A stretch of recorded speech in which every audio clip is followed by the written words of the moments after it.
Je m'appelle Colette Laborde et je suis donc responsable de la pédagogie à la société Cabrilog.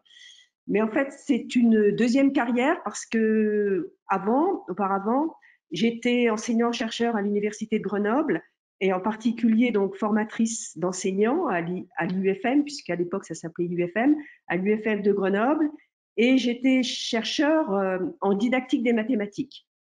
Et en particulier, je m'intéressais donc à l'intégration de la technologie dans l'enseignement des mathématiques. Ce qui explique pourquoi maintenant je travaille à la société Cabrilog.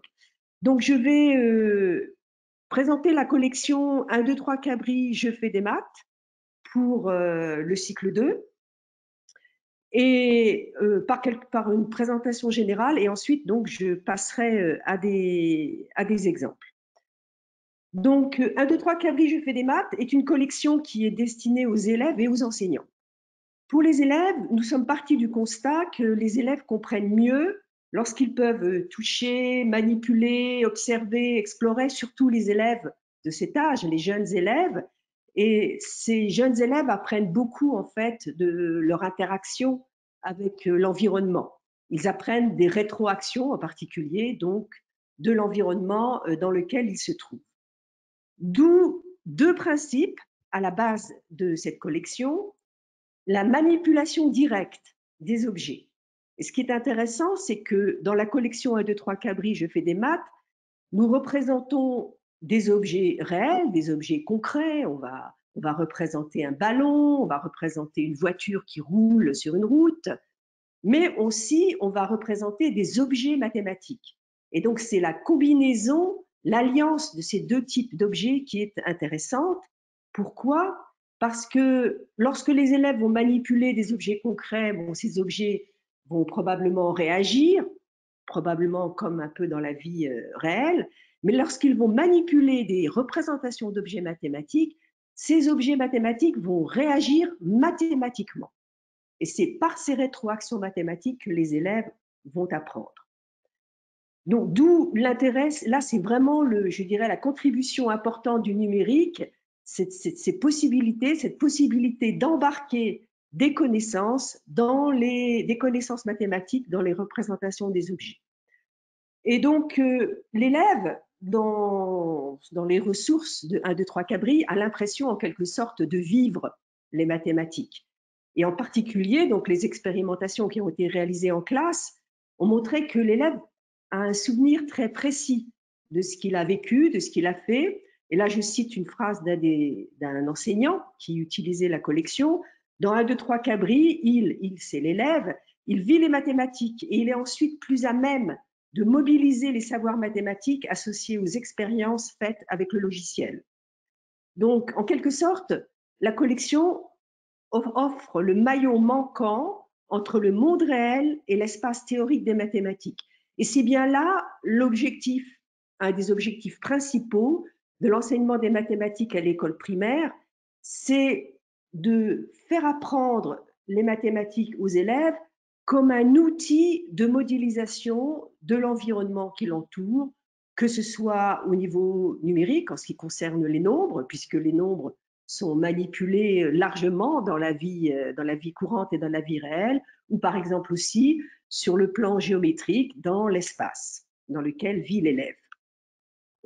Alors la collection 1, 2, 3 Cabri, je fais des maths, cycle 2, c'est une quarantaine de cahiers, et je vais vous expliquer ce que signifie cahier, mais en fait plus de 200 problèmes ou exercices à résoudre, parce que les cahiers sont un peu comme dans des cahiers concrets, des cahiers de papier, les cahiers sont multipages, parce qu'on va justement, un cahier va poser une suite d'exercices, de problèmes, et dans une progression qui est construite aux élèves. Et en quelque sorte, un cahier, on pourrait le comparer à un parcours. Il y a différents types de cahiers dans la collection cycle 2, des cahiers de découverte, des cahiers d'entraînement et des cahiers d'évaluation. Et la collection cycle 2 est en cours d'intégration dans Tactiléo, puisque Florent et Christophe d'ailleurs ont indiqué qu'elle serait disponible à partir du 25 avril. J'ai présenté donc notre intérêt, évidemment, au départ pour les élèves, mais aussi pour les enseignants. Donc, c'est une collection pour l'enseignant, une collection d'activités hyper interactives, prêtes à l'emploi, qui couvre les notions clés du programme de mathématiques de cycle 2. Et ce qui est important, c'est qu'elle n'impose pas une pédagogie, parce que justement, il y a une diversité de cahiers. Elle propose plutôt des briques à l'enseignant pour organiser son enseignement. Et d'autre part, dans chaque ressource, il y a 1 ou 2 pages de présentation à l'enseignant de la ressource pour l'usage en classe. Je le montrerai sur les exemples. Les plus de ces fameux cahiers. Eh bien, ces cahiers offrent une alternative, un complément au matériel concret. Et surtout, je veux dire que je ne veux pas dire qu'il faut renoncer au matériel concret si on utilise la collection 1, 2, 3 Cabri. Elle est complémentaire. L'utilisation du matériel concret à l'école primaire est très importante, comme le savent tous les enseignants d'école primaire, mais l'utilisation du matériel concret en général est longue. Donc, il est intéressant de démarrer par des situations avec du matériel concret et ensuite d'avoir recours au numérique pour le prolonger avec des objets virtuels et, par exemple, dans 1, 2, 3 Cabri, et puis des objets mathématiques. Et donc, de ce fait, la collection permet de diminuer le coût du matériel concret et puis un gain de temps très appréciable pour le professeur parce qu'un matériel concret, ça s'abîme, ça se perd, il faut le ranger à la fin de la séance. Un matériel virtuel sur ordinateur, un simple clic le remet d'aplomb et il n'est pas abîmé par les élèves. D'autre part, un plus aussi du numérique, c'est que avec ces objets représentés à l'écran, eh bien, on va pouvoir donner aux élèves des problèmes qu'il n'est pas possible de donner en papier-crayon. J'en montrerai quelques exemples. Et là aussi, c'est un point intéressant parce que il est toujours intéressant de faire varier les contextes d'utilisation des connaissances mathématiques pour un élève pour qu'une connaissance ne soit pas simplement, je dirais, attachée, correspondant à un seul contexte. On commence à dominer, à maîtriser une notion mathématique lorsqu'on est capable de l'utiliser dans différents contextes. Et proposer des problèmes que l'élève ne rencontre pas habituellement en papier et crayon, dans lequel finalement il a à investir les mêmes connaissances, mais au départ il ne s'en rend pas compte. Donc proposer ce type de problème est très intéressant pour justement étendre l'apprentissage de l'élève. L'interface des cahiers est très conviviale, les élèves n'ont pas s'en emparent très rapidement, comme on a pu le constater d'après les retours des enseignants. Et puis, il y a une très grande interactivité, soit par les rétroactions des objets, soit par les feedbacks, les messages qui sont donnés dans les cahiers. Et de plus, ces cahiers peuvent être utilisés de différentes manières dans les classes. Et donc, je vais présenter différents usages. Un usage, donc il y a des cahiers de découverte qui peuvent être aussi bien utilisés en individuel, l'élève en individuel sur la plateforme, ou peut-être à 2 élèves sur le même écran, ou en collectif. Et là, ces cahiers de découverte, ils sont probablement à faire sous le contrôle de l'enseignant, sous la gestion d'enseignants en classe. Ce que je veux dire par là, c'est que dans ces cahiers, l'élève a à chercher. Il se peut qu'il ait à chercher pendant 10-15 minutes. Certains élèves vont aller plus vite que d'autres. Et il peut être intéressant d'arrêter la recherche au bout de 15 minutes et de faire un bilan collectif pour faire le point sur finalement ce qui a déjà été fait, où sont les obstacles, où sont les difficultés, et d'écouter les propositions d'élèves qui sont un peu plus en avance. Il y a des cahiers d'entraînement, où là, évidemment, l'usage en individuel, en autonomie par l'élève est très intéressant, puisqu'il va recevoir des feedbacks. Et puis, des cahiers d'évaluation où les feedbacks ne sont pas donnés au moment où l'élève fait l'exercice, mais à la fin du cahier, puisque ce sont des cahiers d'évaluation et donc l'élève voit son résultat à la fin du cahier. La collection permet donc un entraînement différencié aux techniques de base selon le rythme de l'élève. Et comme on a vu dans Tactiléo, on peut justement attribuer des ressources à des groupes ou à des sous-groupes d'élèves. Et là, donc, pour la collection A2-3 cabris, sera très intéressant. Et d'autre part, c'est un peu caché dans mon PowerPoint, mais la collection A2-3 cabris est aussi très intéressante à utiliser pour le soutien aux élèves en difficulté. Alors, je vais donc passer aux exemples. J'espère que je n'ai pas été trop longue dans ma présentation générale. Et je vais commencer donc par un cahier. Alors, vous voyez ici, on a donc quelques exemples, quelques ressources.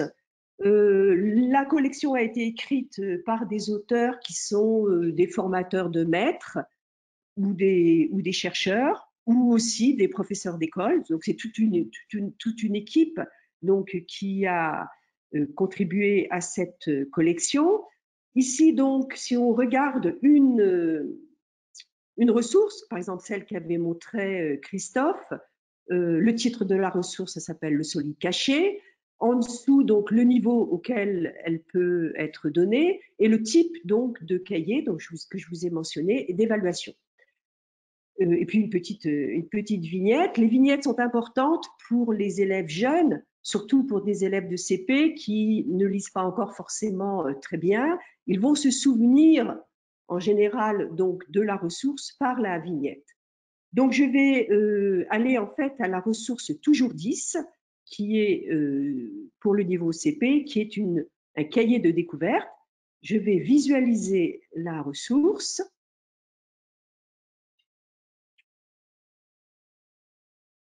Voilà, donc toujours 10. Et vous voyez, j'ai parlé d'une ou deux pages de présentation pour l'enseignant. En fait, elles sont accessibles ici par un clic sur ce petit document.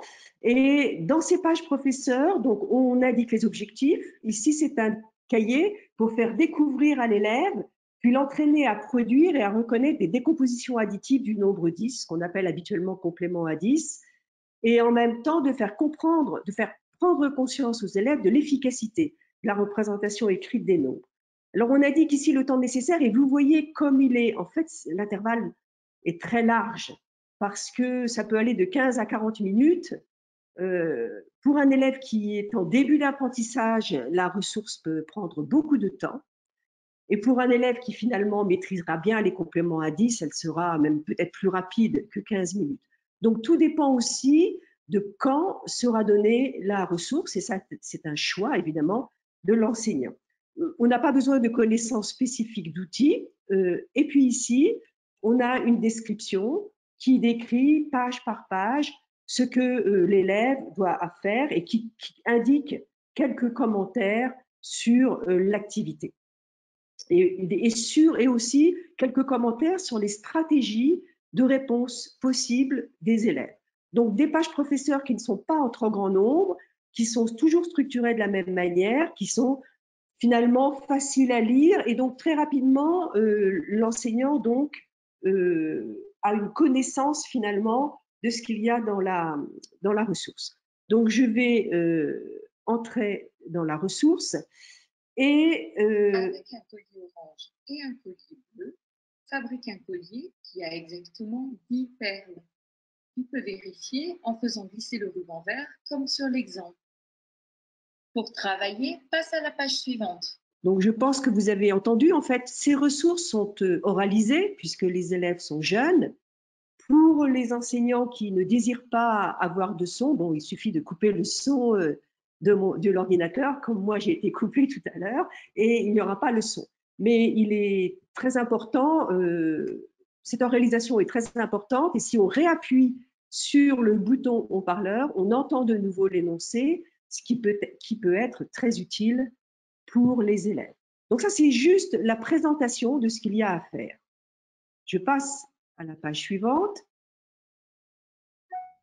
Et là, donc, en fait, la ressource demande, donc cette fois, je n'entends pas l'oralisation, je ne sais pas pourquoi, mais si j'appuyais dessus, je l'entendrais, mais je peux très bien la dire. Avec un ah ben la voilà. Et un collier bleu, fabrique un collier qui a exactement 10 perles. En fait, je n'ai pas une très bonne connexion, donc il a fallu un temps de latence pour que, d'une part, les perles s'affichent et puis d'autre part, le son se mette en marche. Donc voilà, il faut fabriquer un collier de perles. Donc comme je vous disais, des objets manipulables. Voilà, par exemple ici, ces perles sont manipulables. Et puis l'élève doit les mettre au bout des perles bleues. Il doit mettre les perles oranges au bout des perles bleues, de façon à avoir un collier de 10 perles. Et il a une aide avec ce ruban qui indique, et voilà, c'est ça qui est intéressant, c'est un objet concret qui est en même temps embarque justement des mathématiques, puisque lorsqu'il passe au-dessus d'un collier de perles, il indique en fait le nombre de perles.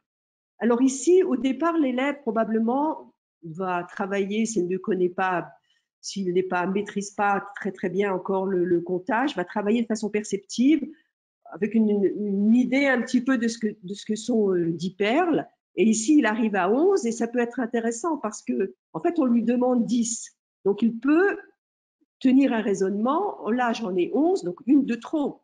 Donc, ce qu'il faut que je cherche pour cette partie orange, où là, je vois qu'il y en a 5, il faut que je cherche le 4 parce que il me suffit il me suffit d'une perle de moins.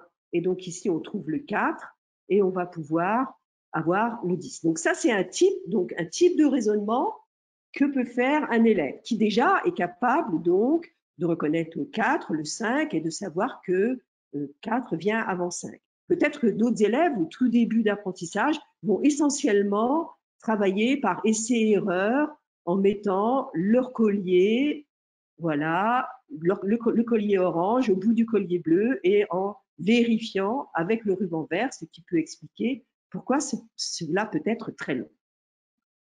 La page suivante, et c'est l'idée donc de progression dans le cahier, la page suivante, cette fois, les perles s'affichent.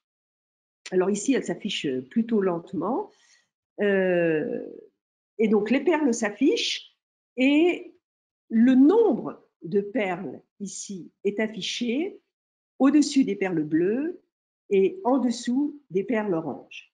Donc ici, un élève qui est capable de se servir de l'écriture chiffrée, du code, on peut dire du nombre, ira beaucoup plus vite qu'un élève qui est encore obligé, par exemple, soit de compter les perles, soit d'avoir recours, de mettre les perles, de faire des essais-erreurs et d'avoir recours au ruban. Donc, par exemple, ici, je prends le collier. Ah oui, il faut que j'attende que je vais probablement entendre le son aussi. Non, je n'entends pas le son. Donc, on prend un collier, on le met au bout. Alors, un élève qui connaît les noms pourra essayer, savoir si, pourra chercher si 5 plus 5. Bon, on va vérifier que 5 et 5 font bien 10 avec le ruban vert. S'il ne les connaît pas, il va avoir recours au comptage. Et dernière page de cette ressource. Écris le nombre qui manque dans chaque addition pour que la somme fasse 10. Donc, si cette tu fois, réussis, le nombre 10 apparaît. Il peut t'aider en allant voir ce que tu as fait à la page précédente. Donc ici, donc un conseil, on peut s'aider de la page d'avant. Donc l'élève, en fait, on lui demande 3 plus. Alors, si on répond de façon incorrecte, il ne se passe rien. Mais si on répond de façon correcte, on obtient 10, ce qu'a dit justement la consigne. Alors l'élève peut revenir dans la page précédente pour chercher combien de perles doit avoir le collier qui complète le collier de 3 perles, mais c'est assez long. Mais surtout, ce qui est intéressant, c'est qu'il ne le voit pas en même temps. Et notre idée, c'est justement de conforter un ancrage mémoriel des compléments à 10, c'est-à-dire de finalement d'inciter l'élève à mémoriser les compléments à 10 pour ne pas avoir à revenir sans arrêt dans la page précédente. Mais de toute façon, une fois qu'il est revenu, il est allé dans la page précédente, il doit revenir dans cette page et donc retenir le résultat qu'il a vu dans la page précédente. Donc voilà une première ressource. Une deuxième qui est donc encore de découverte, mais pour un niveau plus élevé et qui est justement un cahier dans lequel l'élève doit chercher. C'est vraiment une démarche d'investigation qui est donc très fortement sollicitée par ce cahier. Donc cette ressource s'appelle la grenouille et le cabri. Comme c'est une ressource avec une démarche de recherche, elle peut être faite en collectif, en individuel ou même à deux. D'ailleurs, au début de l'activité, on conseille aux élèves, on leur dit tu vas jouer à déplacer des objets dans un quadrillage et tu auras besoin d'un cahier de brouillon et d'un crayon à papier. Et la grenouille à rejoindre le cabri. Donc ici, c'est une page de familiarisation. Pour bouger la grenouille, c'est très simple. On appuie sur des touches. Donc, il n'y a pas de problème pour les élèves. Un clic sur la touche qui indique la direction dans laquelle va la grenouille. Et la grenouille a rejoint le cabri et une coupe s'affiche. Et puis ici, on peut faire revenir la grenouille à son point de départ et recommencer. Et la grenouille à rejoindre le cabri. Et la grenouille à rejoindre le cabri. Alors ici, oh là, je suis passée trop vite. J'ai appuyé. Et la grenouille à rejoindre le Donc, cabri. deuxième page, la différence, c'est qu'il y a un obstacle. C'est un peu comme un mur. Alors, on va voir ce qui se passe. Quand la grenouille rencontre l'obstacle, eh bien, il y a un signe danger qui arrive et puis ça s'arrête. La grenouille ne peut pas aller plus loin.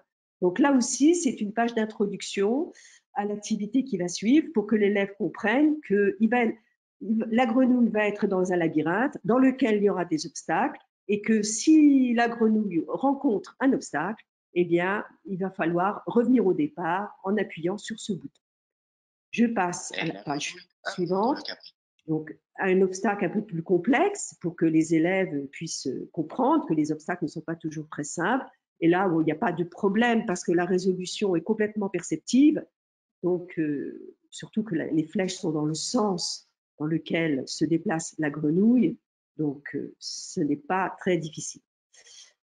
Page suivante, c'est là où il se produit un changement profond dans le cahier. Parce qu'un nuage cache de façon intermittente, en fait, l'obstacle. Et puis après, il reste fixe sur l'obstacle. Donc, il faut que l'élève, en fait, visualise le labyrinthe et retienne finalement où se trouve l'obstacle, ce qui peut être difficile. Alors, dans cette première page, ça n'est pas très difficile. Je ne sais pas si vous avez fait attention, mais en fait, il doit y avoir un obstacle ici qui est fait d'un mur de 2 carrés gris. Donc, on va déplacer la grenouille, on va la déplacer ici aussi, et puis ici, je vais continuer, et puis je vais tourner.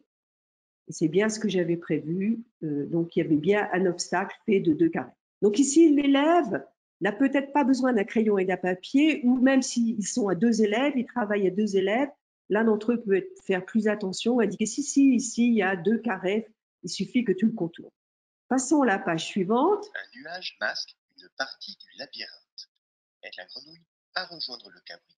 Alors là, la tâche est beaucoup plus difficile parce qu'il faut que l'élève, pendant que le nuage est enlevé, il faut que l'élève dégage les informations cruciales pour lui, pour le chemin de la grenouille. Par exemple, ici, dans le bas à gauche, il y a des obstacles. Ce n'est pas intéressant qu'il l'élève les mémorise parce que la grenouille, probablement, elle doit aller comme ça, de cette façon-là.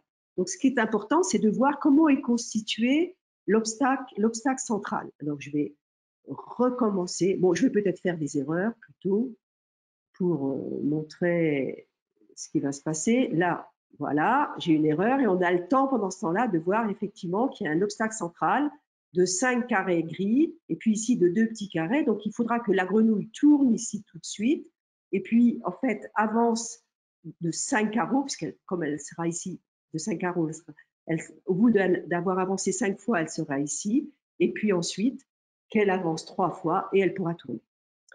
Donc, je continue. Un nuage masque une partie. Donc, vous voyez que là, ça devient impossible. Donc, l'idée est que... Si tu as besoin, fais des schémas sur une feuille de papier avec un crayon. Donc, l'idée là est que l'élève ait une grille sur un papier et un crayon et qu'il puisse, pendant que le nuage est enlevé, il puisse dessiner les obstacles de la grille. Il aura probablement à le faire plusieurs fois. Un nuage masque le labyrinthe. Aide la grenouille. Donc là, ici, il y a une certaine régularité, mais bon, c'est pas du tout évident encore à faire pour l'élève. Avec un crayon. Et puis, Un nuage masque une partie du labyrinthe. Aide la grenouille à rejoindre le cabri. dernière page. Si tu en as besoin, fais des schémas sur une feuille de papier avec un crayon. Et là c'est bizarre, mais le nuage ne s'enlève pas. Il y a une erreur dans le logiciel. Donc là, les élèves vont probablement interroger l'enseignant. Là, ça marche pas, le nuage ne s'en va pas. Eh bien non, c'est volontaire. Et là, c'est justement typiquement un exercice dans lequel il faut vraiment développer des stratégies de recherche parce qu'il est très clair qu'il est impossible de trouver la sortie, enfin le chemin de la grenouille pour rejoindre le cabri simplement avec des essais-erreurs au hasard. Et donc, il faut développer une stratégie. Et c'est donc, par exemple, un bon exemple dans lequel l'enseignant va peut-être faire chercher les élèves pendant 10-15 minutes, où ils feront des essais, des erreurs, et puis faire un bilan en disant, mais qu'est-ce qu'on fait par rapport à cet exercice? Donc, on projette en collectif cette page, et puis l'enseignant gère un débat dans la classe pour savoir comment on va faire pour arriver à trouver le chemin de la grenouille avec une stratégie, par exemple, de toujours essayer d'avancer vers le cabri avec cette flèche-là, et puis quand on tombe sur un obstacle, la fois d'après, d'avancer dans ce sens-là et de continuer de cette façon-là. Et après, ça sera, lorsqu'on sera arrivé par là, d'essayer de redescendre, au contraire, vers le cabri. Bon, je pense que... Est-ce que j'ai... Je ne sais pas, Florent, tu m'entends ou pas? Non, c'est pour savoir si j'avais encore un petit peu de temps. Bah écoute, il est 8h16. Bah écoute, si tu veux présenter encore peut-être 5 minutes, 10 minutes, pas plus. D'accord, ok. Donc ici, oui, justement, j'aimerais bien présenter celle-là qui est très rapide, qui va aller beaucoup plus vite. Suis-je toujours un cube? Pour vous montrer que nous avons aussi donc des solides 3D. On peut représenter des objets 3D. D'ailleurs, vous avez pu le voir avec la grenouille et le cabri. Et ici, c'est justement l'apprentissage de la reconnaissance perceptive du cube. Donc, la première page, on voit des solides et on annonce à l'élève qu'il va falloir reconnaître quels sont les solides qui sont des cubes. Essaie un peu de me déformer. Donc ici, on dit, voilà, essaye de me déformer parce que c'est un cube déformable et il y a une animation qui montre à l'élève comment il pourra, en fait, bouger les sommets du solide et vérifier si le solide garde toujours une forme de cube. Et ici, donc, visiblement, il ne garde pas une forme de cube et donc on répond non. Alors, Suis-je toujours un cube? On passe à la page suivante. Et là, c'est l'élève qui va manipuler. Il y a une aide. Et si cela t'arrange, tu peux travailler comme ci-dessous en inclinant ou en tournant la table avec le bouton droit de la souris. Donc, vous voyez que l'élève, enfin, on peut regarder le cube de différents points de vue en tournant et en basculant le solide. Et alors ici, donc, si l'élève donc, manipule un sommet ou un autre, donc ici, bon, ça paraît très visible qu'on n'a pas affaire à un cube. Alors, il faut savoir que les élèves, en général, au départ, manipulent, enfin, bougent très peu les points. Donc, il se peut que certains répondent, oui, c'est toujours un cube parce qu'ils n'ont pas beaucoup bougé. Suis-je toujours un cube? Alors, deuxième, alors là, bon, peut-être c'est toujours un cube, hein, parce que ça n'a pas trop l'air de changer. Donc là, si on le bouge de cette façon-là, c'est pas très sûr. Donc, il faut vraiment beaucoup bouger et là, la différence donc, se fera entre des élèves qui bougent beaucoup le cube et puis d'autres qui le bougent très peu. Et donc ici, un élève qui bouge beaucoup reconnaîtra aisément qu'il ne s'agit pas d'un cube. Donc ici, voilà, alors là, on a l'impression que, bon, c'est toujours un cube. On peut toujours aussi, évidemment, bouger le plan, oui. Et puis... Suis-je toujours un cube? Alors ici, c'est aussi intéressant parce qu'on a affaire à un pavé droit. Et donc, il faut que l'élève, justement, au cours préparatoire, au CP, sache distinguer la forme d'un cube de la forme d'un pavé droit. Alors, je vais par exemple dire oui, alors que c'est faux. Et c'est un cahier d'évaluation. Donc, à la fin, j'ai sous forme imagée les questions auxquelles j'ai bien répondu, la question à laquelle j'ai mal répondu et le temps que j'ai passé sur le cahier. Alors, j'ai parlé dans ma présentation générale, j'ai parlé donc de problèmes impossibles à résoudre en papier-crayon. Eh bien, on vient d'en voir deux. Le trajet de la grenouille sous un nuage, bon, on ne peut pas poser ce problème en papier-crayon, on va le poser de façon différente. On va avoir des batailles navales, par exemple, mais on ne va pas pouvoir le poser avec cette possibilité, cette animation dans le temps du nuage qui se monte, qui se cache, et qui donc oblige l'élève finalement à visualiser, à prendre des informations rapidement sur le labyrinthe. Et cette deuxième ressource, suis-je toujours un cube, eh bien, on manipule des objets virtuels qui changent de forme, et ça, effectivement, avec des objets concrets, c'est quasiment impossible. Donc, je vais juste présenter une ressource très rapidement cette fois, c'est une ressource d'entraînement pour vous montrer justement des feedbacks au niveau de chaque page sur la symétrie axiale, qui est plutôt au niveau CE1. Donc, il va y avoir des carrés rouges et il va falloir cliquer donc, de l'autre côté de l'axe de symétrie sur les carrés donc, qui sont donnés ici pour refaire la figure, compléter par symétrie la figure qui est donnée. Bonne case de droite pour découvrir la figure symétrique. Alors, vous voyez, ici, je clique, ça marche bien. Donc, ici, la figure est assez facile parce que c'est le point de départ qui est difficile. Où est-ce que je vais démarrer? Mais après, pour l'élève, c'est facile parce qu'il ne fait que reproduire, puisque ici, la figure symétrique est aussi, en fait, image dans une translation. L'élève se contente, en fait, de recopier la figure. Donc, nombre des erreurs 0 et tout de suite, on me dit que c'est bien. Bonne case de droite. Alors ici, le point de départ, ça sera probablement ce carré.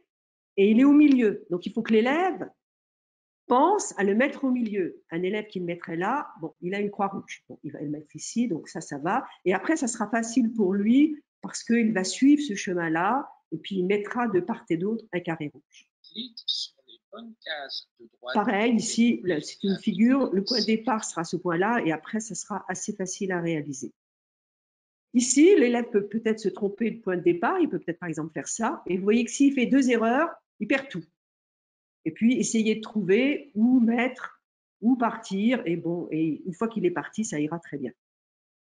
Alors ici, donc, si l'élève part bien ici, ça sera facile parce qu'il n'aura que ça comme possibilité à faire.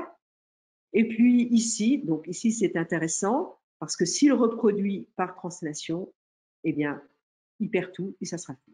Donc, je vais simplement parcourir après très rapidement pour vous montrer. C'est un cahier d'entraînement. On indique à chaque fois à l'élève ses erreurs. On note le nombre d'erreurs. Mais à la fin, il a aussi un bilan. Donc, vous voyez que c'est long.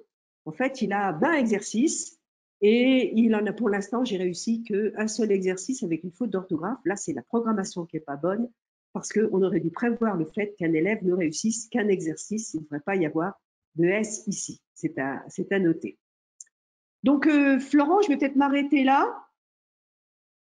Oui, bah écoute, merci, super. Bon, j'espère que cette présentation de Colette vous a donné envie d'utiliser ces ressources avec vos élèves. Donc, comme dit un peu plus tôt, pour l'instant, donc ces ressources ne sont pas encore disponibles dans vos établissements. Enfin, ces ressources en mathématiques, elles le seront un peu plus tard. Donc, pour l'instant, il est normal que vous ayez accès à la fois aux collections donc d'allemand, d'italien et de français langue seconde, et celle-là sera ajoutée plus tard. Voilà, je rappelle encore cette histoire de partage de ressources entre enseignants qui peut être fait par l'ensemble des enseignants du primaire, qui peuvent être aujourd'hui une vraie source d'entraide entre vous. Si vous avez des questions par rapport au contenu qui a été présenté par Colette, ou si vous voulez des informations supplémentaires, c'est le moment de poser quelques questions supplémentaires si vous en avez.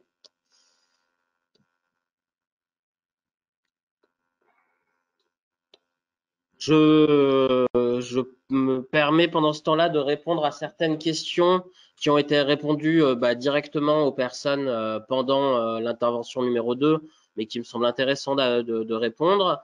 Donc, il y avait une enseignante qui m'avait posé la question de savoir s'il était possible de travailler hors connexion dans Tactiléo.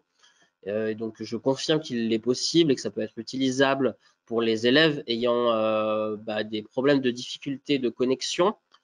Il faut par contre noter que ces ressources hors connexion ne sont, il n'y a qu'une partie des ressources qui sont compatibles avec le mode hors connexion. Donc, je vous conseille d'y aller progressivement si vous voulez les utiliser.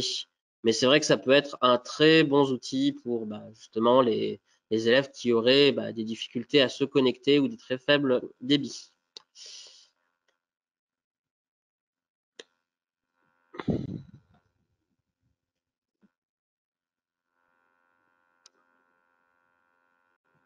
Donc, écoute, Colette, j'ai pas de retour sur des questions spécifiquement sur les ressources. Tout le monde est resté bouche bée devant les ressources. Ah, il y a quelqu'un qui nous demande il pourra y avoir accès à ta présentation. Oui, bien sûr. Oui, bien sûr. Oui. Voilà, peut-être que donc si vous avez besoin, donc nous en fait on va sur le blog de Tactiléo qui formalise les différentes formations qui ont eu lieu cette semaine, on va déposer un ensemble de vidéos et de fichiers comme ces supports de présentation. Quand les vidéos seront disponibles, parce qu'on a besoin d'un petit traitement dessus, on enverra un mail à l'ensemble des participants de ces formations pour justement qu'ils puissent accéder à ces vidéos. Parce qu'on est bien conscient que pour certains points, on est forcément allé trop rapidement, typiquement pour l'import des élèves. Voilà, c'est une première étape qu'on a pu vous fournir. Il vous faudra un petit peu plus de temps pour pouvoir arriver à les créer. Bon, si y a des questions qui n'ont pas été répondues ou si vous souhaitez des informations complémentaires, n'hésitez pas à joindre le service d'assistance de Tactiléo. Si c'est des questions qui sont spécifiquement en rapport avec les ressources qu'a présentées Colette, on leur transmettra directement les questions pour qu'ils puissent nous présenter. Sur ce, il est 18h27. Je vous souhaite un très bon week-end à tous et pour la plupart, de bonnes vacances. Au revoir, merci à tous d'être venus. Bonnes vacances. Au revoir et merci. Merci à tous.